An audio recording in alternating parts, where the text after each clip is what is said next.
The author, Dr. Richard Dawkins, who has written The God Delusion, as well as The Selfish Gene bestseller. Dr. Dawkins, why did you choose to write an autobiography at this point? Well, I'm getting on a bit, and it seemed like a good moment to do so. My mother is 96 and is a very useful resource for me to go and talk to, tap her memories, and it's been a wonderful experience actually, in effect, interviewing her to write the book. It seemed like the right time to do it. This is in fact just the first half. This is up to the age of 35, up to when I wrote The Selfish Gene, which marks a sort of natural watershed in my life, I suppose, and so it did make sense to divide it into two books. This is the first one, taking me through childhood, school days, university, early work as a scientist, and up to writing The Selfish Gene at the age of 35. Well, why was The Selfish Gene a natural halfway point for you, in a sense? The Selfish Gene changed my life. I mean, before that I was an ordinary research scientist, sort of in a white lab coat. And then after The Selfish Gene, I stayed on the faculty at Oxford and went on teaching and went on doing some research, but I became, I suppose, more of a public figure writing books for large audiences. Who were John and Jean Dawkins? John and Jean were my parents.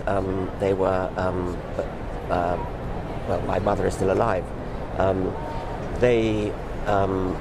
My father was a biologist. He did botany at Oxford, so his career began rather similarly to mine. We went to the same kind of school, sort of fee-paying, rather expensive English schools, Anglican schools. And then he read botany at Oxford, whereas I read zoology at Oxford. He did research, I did research. Then he went into the British Colonial Service, which was a thing one did in those days, you don't anymore of course, and was posted to Nyasaland, which is now Malawi, in Central East Africa, and then was called up to fight in the war against the Italians in Abyssinia and Somaliland. And I was born around that time.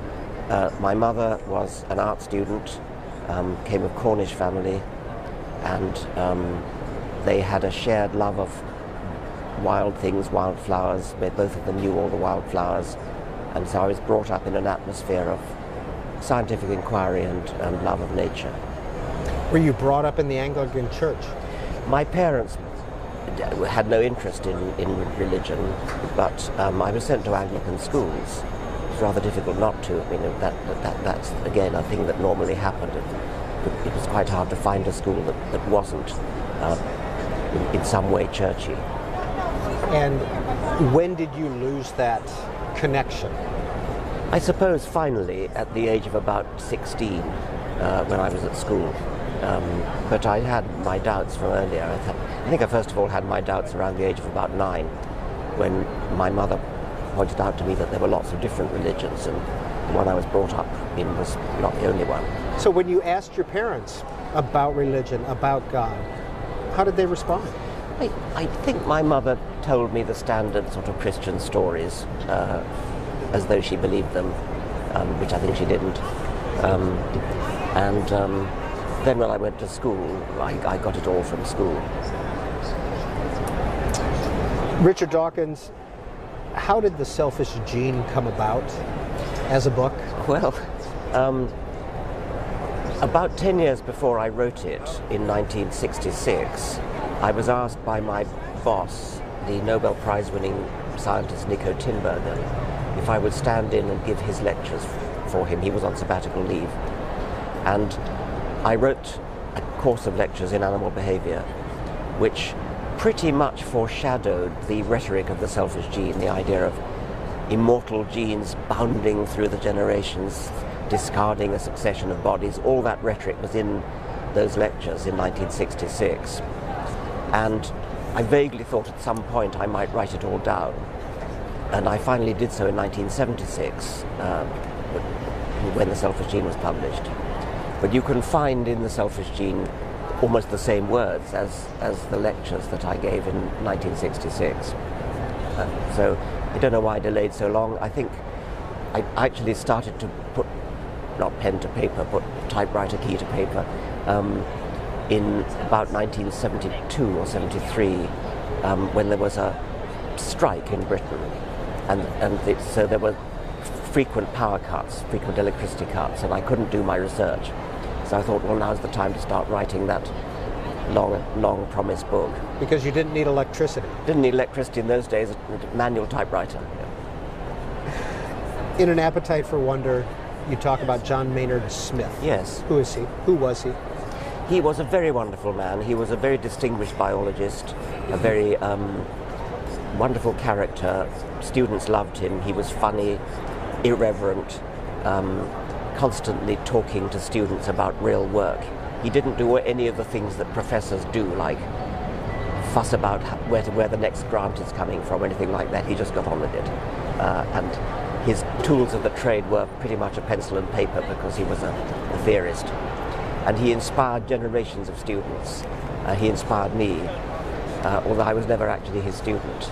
And many of his ideas are incorporated in The Selfish Gene, play a big role in The Selfish Gene. After The Selfish Gene was published, how did your life change as a professor? Did you become a celebrity professor in a sense? Not immediately. The book did sell very well, and I think it sold well over 1 million copies in total. It did cause a bit of a sensation, and I did find myself being invited to do lots of things which I hadn't been before, I suppose. Talking to people like you, I suppose. That did start to happen then, and I suppose it did change my life and set me on a new course of writing other books after that. Well, here in the States, you're quite well known not only as a scientist but also as an atheist. When did you start writing about that in earnest? The Selfish Gene has intimations of that, and it doesn't conceal the fact.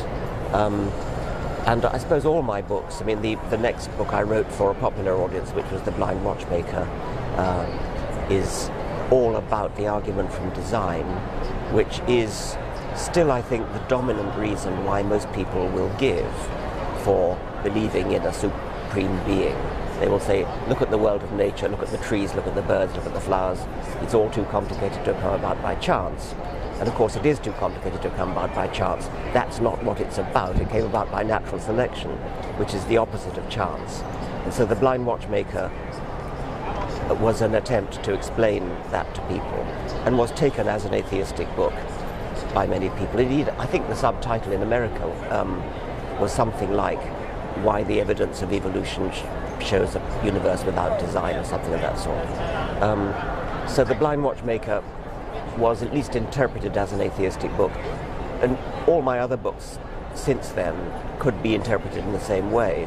The only book that is explicitly and at length atheistic is The God Delusion, published in 2006, which is, I think that's my biggest seller. In fact, that sold more than 2 million copies in English, and I don't know how many in about 30 foreign languages. But apart from that, my books haven't been devoted to atheism in the way that The God Delusion has. Charles Darwin, your hero, you say, in An Appetite for Wonder. Indeed, yes. And Charles Darwin was a brilliant thinker, brilliant explainer. One of the things I find surprising is that Darwin's idea, which is really so simple, I mean, anybody should be able to understand it, came so late. It came 200 years after Newton.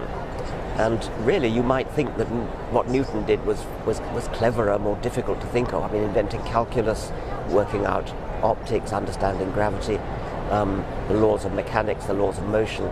These are all supreme achievements of the human mind.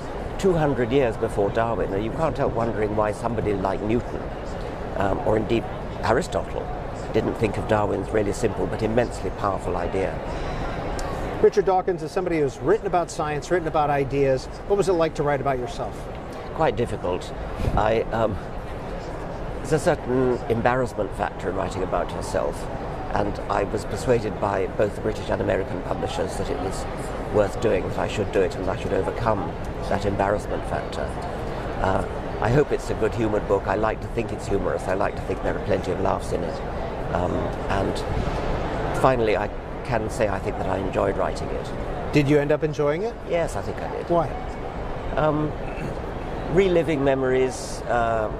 It's not exactly a systematic history of my life. It's more a patchwork of memories, which actually was the working title that I had in mind when I started writing it. So they're kind of random memories, but I hope that random memories are put together in such a way, and I hope a funny way, as to encapsulate a life. It'll be in the bookstores in September of 2013. Is this the American cover, or is this the English and American cover? No, that's the American cover. And what does the English cover look like? The British cover is sideways on view. It's not smiling. It's sort of, I suppose you could say, it's more poetic rather than cheerful. And it has me holding up a little jar containing an insect and gazing at this, sort of inspecting this insect. Why different covers? Why would that sell in England? And I have no idea. Publishers have their ways, and I actually like both covers, and I'm quite happy to have both of them out there. An Appetite for Wonder, The Making of a Scientist. Richard Dawkins is the author. It'll be in bookstores in September of 2013. This is Book TV on C-SPAN 2. Watch more from